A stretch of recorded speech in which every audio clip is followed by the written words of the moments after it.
It is 1600 KUBA, Yuba-Sutter's Classic Hits. Good morning. My name is Eric White. Glad you're with me on this Tuesday morning. It is 8:19. Joining me live in the studio right now is Susan Cauchi, president of the local chapter of Stand for the Silent, and Stand for the Silent co-founder Kirk Smalley. Kirk, thank you for coming into the studio today to talk to us about this great, important event that is going to be tonight from 6 to 8 at Boyd Hall, which is on the corner of Klamath and Lassen in Yuba City. Tell me a little bit about Stand for the Silent and your story. Eric, Stand for the Silent was started back in 2010.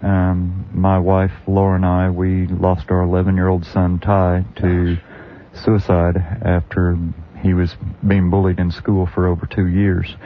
And, you know, we started traveling around and speaking in communities and schools trying to help make that stop. I mean, it's happening far too often.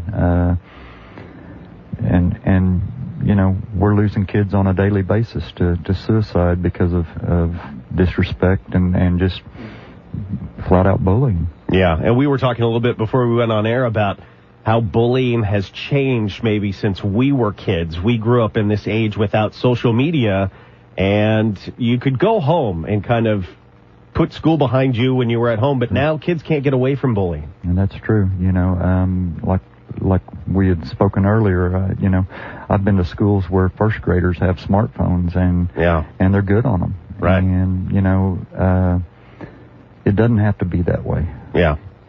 So tell me a little bit about the presentation tonight. What will parents and students learn at this event?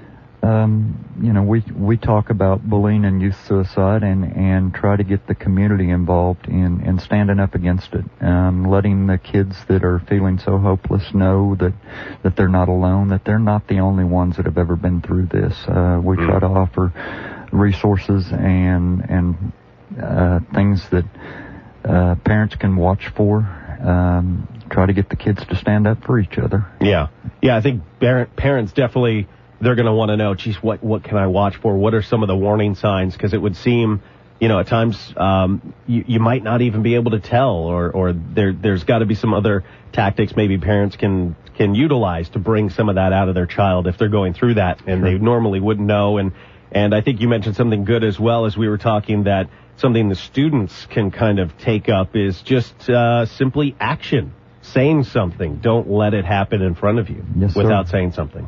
Yes, sir. You know, 95% of the time, if somebody will just step forward and say, stop, leave him alone, bullying stops within 10 seconds. Yeah. Well, that's great. This is a really important event. I see, you know, that there's kind of younger children, maybe parental discretion a little bit, because this is certainly a heavy topic that we're getting into, but I think a very important one. There is limited seating, so make sure you get there early. Again, this is happening at Boyd Hall, which is on the corner of Klamath and Lassen Boulevard in Yuba City. It's tonight from 6 to 8. It is a free event, so I encourage everybody to come out. Is there a place, maybe a website that folks can check out about Stand for the Silent? Sure, www.standforthesilent.org. Okay. We also have a local chapter here in Yuba City, and I'll let Susie step up and tell you her website. Yeah, Susie, tell us a little bit about the local chapter of Stand for the Silent. How can parents or students themselves get involved? Our local chapter, we do have a website. It's currently in the being worked on, but it's www.yssfts.org. It's the Yuba-Sutter Stand for the Silent chapter, and we are also on Facebook, very, very active on Facebook. So if you do Yuba-Sutter SFTS, you'll find us there. Like us on Facebook. We have a lot of activity on there on a daily basis. Yeah, really important for parents and students alike.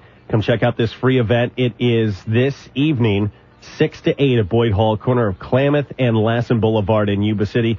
Kirk Smalley and Susie Cauchi, thank you so much for coming in and talking about this. For more info, remember to check out that website or Google it, standforthesilent.org.